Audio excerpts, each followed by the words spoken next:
के साथ उपस्थित आए हुए प्रोफेसर श्री मानवेंद्र सिंह बटवाल जी, श्री माता चंडिका खलासी की दीवारा यात्रा के शुभ अवसर पर श्री तुंगेश्वर मंदिर खलासी में आपके आगमन पर हम श्री तुंगेश्वर मंदिर समिति खलासी के अध्यक्ष, कार्य समिति एवं समस्त पंचकोटि ग्रामों के सम्भ्रांत जन आपका हार्दिक आभार, स्वागत एवं अभिनंदन करते हैं। क्रम सर्वे आज मां चंडिका दीवारा यात्रा के क्रम में पश्चिम दिशा की दीवारा यात्रा संपन्न कर मंदिर में आगमन कर रही है।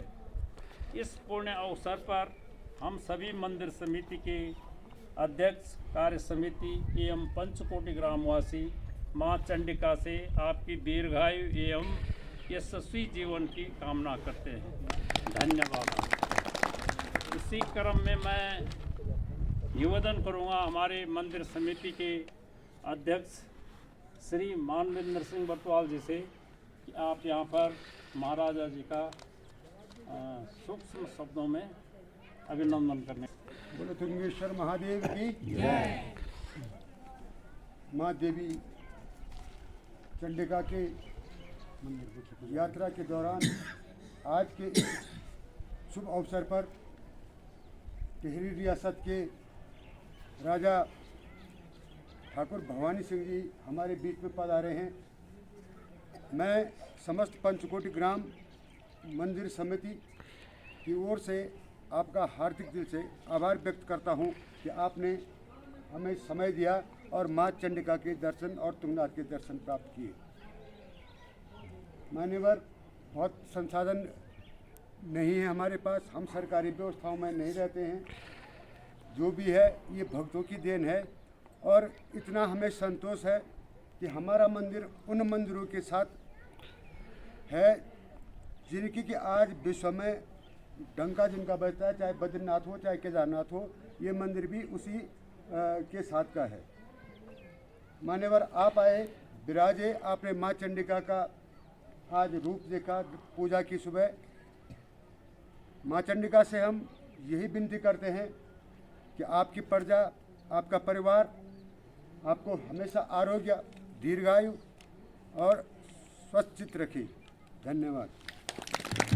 अब मैं निवेदन करूंगा हमारे मंदिर के पूज्य ब्रह्मगुरु श्री जगदम्बा प्रसाद बेंजवाल जी से कि आप भी अपने महाराजा जी का थोड़ा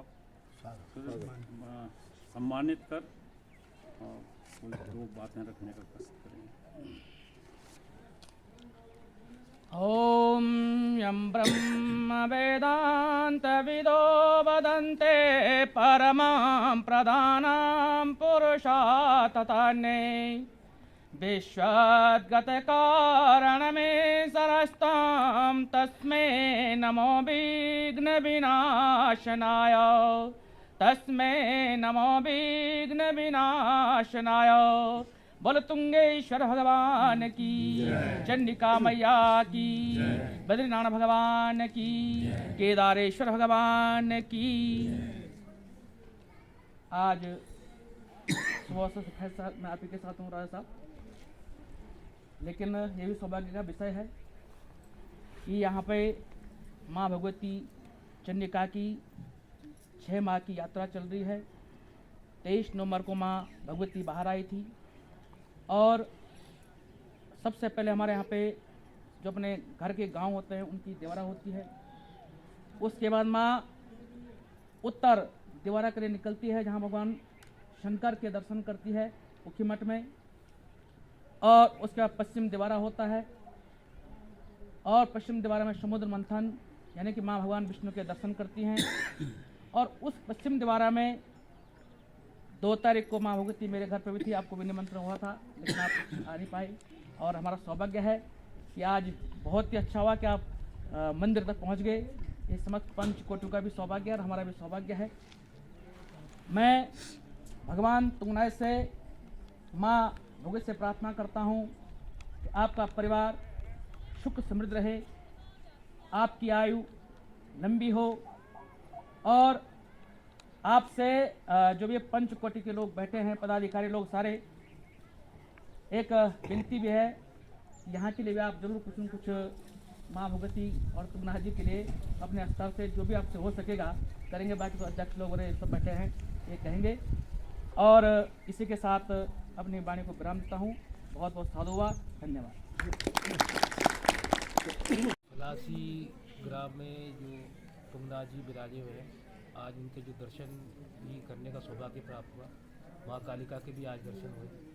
और एक तरीके से मैं कहूँगा कि एक सहयोग है कि पंडित जी ने भी 2 तारीख को आमंत्रित किया था, मैं नहीं आ पाया, और फिर कुछ ऐसा सहयोग बना कि आज जो है सुखी में जो है दर्शन भी हुए भगवती के, और साथ में जो है कल अपने अगस्त मुनि महाराज का जो है कल डोली का भी है। वो एक तरीके से हमारे मेरे लिए भी सौभाग्य है। पहली बार मैं भी चीज़ों के इस क्षेत्र में आया हूँ, ये दर्शन करने को मुझे मिला है। और जैसे आपने बताया कि आपने स्वयं की आप व्यवस्थाओं से ये कार्य कर रहे हैं, तो अब देखिए मैं इसमें जो है विषय में बद्रीनाथ केदारनाथ आपको मालूम है कि मंदिर समितियों के अधीन चले गया है, और कुछ ऐसा है कि जो गंगोत्री है, यमुनोत्री है, उसके अलावा कई अन्य मंदिर हैं जो राजा के अधीन होते हुए टेम्पल बोर्ड के उसमें चलते थे, और आज की तारीख में अपने ट्रस्ट के उसमें चल रहे हों। तो सरकार जो है वो कोई विकल्प नहीं होता, क्योंकि ये धर्म जो है वो सरकारें नहीं चलाती, धर्म जो है वो समाज चलाता है।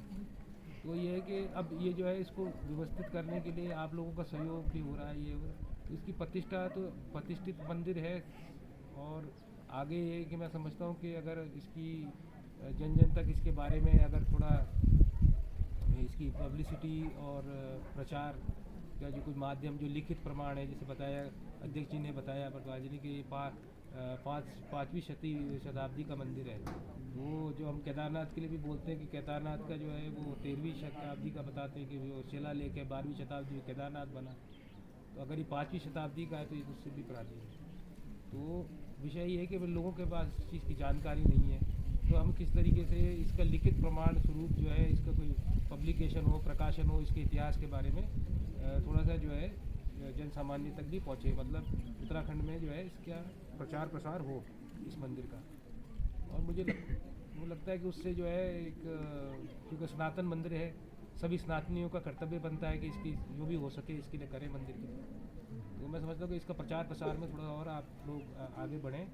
और मैं देहरादून में वैसे मेरा निवास है, कभी भी जब आप लोग आते हैं तो एक बार आप उसमें बैठक करके और इस पर भी कुछ निकालेंगे कि भाई किस तरीके से इसका यात्री भी आ सके, इसमें टूरिस्ट भी आ सके, और जो सनातन की परंपराओं के अनुसार जो है जो हमारे ये आयोजन आपने जो करा है, तो इसमें क्या विस्तृत रूप इसका हो सके ताकि सब सनातनियों का इसका लाभ भी मिले। और अब इसमें ज़्यादा विषय, अगर आप लोग सब इतना जो है से जुड़े हुए हैं, एक आस्था का जो भाव है आपका राज परिवार के प्रति है, तो उसके लिए भी मैं कृतज्ञ हूँ, और बहुत बहुत धन्यवाद जो है आपने आज मुझे